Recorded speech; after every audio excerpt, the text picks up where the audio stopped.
औज़ु बिल्लाहि मिनश शैतानिर रजीम बिस्मिल्लाहिर रहमानिर रहीम अल्लाहुम्मा सल्लि अला मुहम्मद व आले मुहम्मद।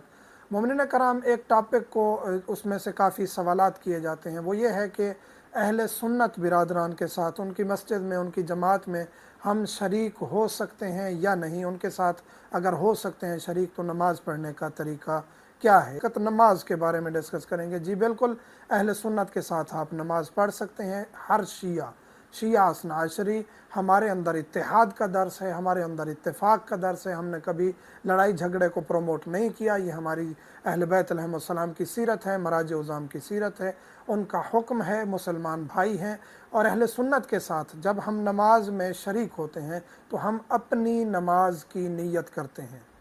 अहले सुन्नत की जमात हो रही है, मसलन मगरिब की, इशा की, फजर की, ज़ोहर की, असर की, हम अपनी जमात की, जिस तरह मैं अभी जो है वो वापस आया हूँ कुछ अर्सा पहले हज करके, 2-3 महीने पहले, 2 महीने गुजरे हैं।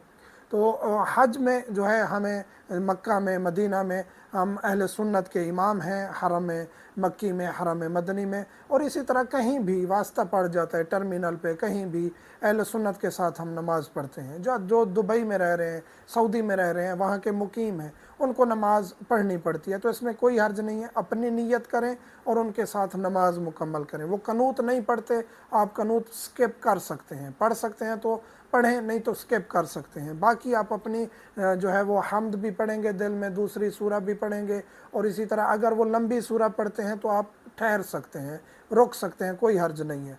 उनके साथ आप शरीक हूँ, नमाज पढ़ें, फजर है, ज़ोहर है, असर है, मगरिब है, इशा है, कोई हर्ज नहीं है।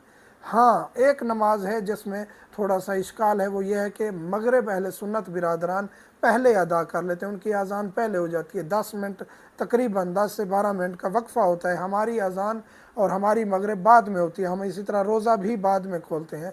तो वहाँ क्या करना चाहिए, वहाँ आप किसी कज़ा की नीयत कर लें, अपनी कज़ा कोई नमाज की नीयत कर लें, उनके साथ आप मगरिब पढ़ लें। जो ही वो नवाफिल के लिए उठें अपनी मगरिब की, तो आप उस वक्त आप अपनी मगरिब की अदा का वक्त हो चुका है, होता है, आप उस टाइम अपनी मगरिब की अदा नमाज अदा करें। हाँ, आज़ान होती है, जिस तरह के हरम नबवी में हमने इसको काफ़ी जो है वो चेक किया है। आज़ान होने के बाद काफ़ी देर पेश नमाज जो है इमाम जमात बैठा रहता है, और थोड़ी देर के बाद फिर इकामत शुरू होती है, और तकरीबन 10 मिनट का वक्फ़ा आ चुका होता है, तो फिर हमारी नमाज का टाइम हो चुका होता है। हम अपनी अदा नमाज भी उनके साथ मगरिब में शरीक हो सकते हैं। तो ये आसान सा तरीका है, उन्हीं के साथ आप नमाज़ पढ़ें, अपने नीयत करें और नमाज को मुकम्मल करें। बाकी उसमें कोई पेचीदगी नहीं है, और यही तरीक़ाकार है, और शरीक होना चाहिए। उलमा भी यही कहते हैं कि ऐसा नहीं है कि आप फुरादा नमाज पढ़ लें, नहीं, शरीक होना चाहिए। जमात हो रही है, आप शरीक हो जाएं अपनी नमाज अपनी नीयत के साथ, उनकी जमात के साथ। इत्तेहाद का दर्स है और इसमें सवाब में भी इजाफ़ा है। मोमिनीन से मुल्तमस हूँ, दुआ में याद रखा करें। वल्हम्दुलिल्लाहि रब्बिल